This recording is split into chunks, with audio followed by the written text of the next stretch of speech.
Kalah di zona perang, OPM gerilya di medsos, fitnah TNI jadikan RS pangkalan militer. Setelah aksi pembakaran kios, SPBU dan sekolah di kawasan Kabupaten Paniai, Papua Tengah, posisi organisasi Papua Merdeka (OPM) semakin terdesak. Seperti diketahui pada tanggal 21 Mei lalu, TPNPB OPM menyerang dan membakar 12 kios di pertigaan Kopo Kampung Madi, Distrik Paniai Timur, Kabupaten Paniai, Papua Tengah. Penyerangan itu disusul dengan pembakaran bangunan sekolah keesokan harinya. 3 satuan tugas elit, yakni Satgas Nanggala Kopassus, Koops TNI, dan Satgas Damai Cartens melakukan pengejaran dan perburuan pelaku pembakaran. Kini setelah terdesak, OPM gerilya di media sosial untuk memfitnah TNI.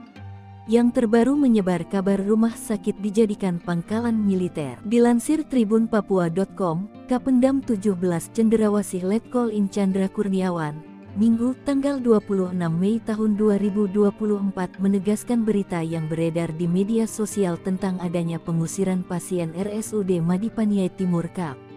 Paniai dan ruang IGD ditutup oleh aparat TNI Polri merupakan berita tidak benar alias hoaks. Sengaja dihembuskan oleh OPM dan simpatisannya, tegas Kapendam. Kapendam menjelaskan, saat ini aparat TNI dari Yonif 527 justru tengah membantu melaksanakan pengamanan RSUD Madi Paniai, karena adanya pengaduan dari masyarakat bahwa gerombolan OPM akan membakar RSUD tersebut.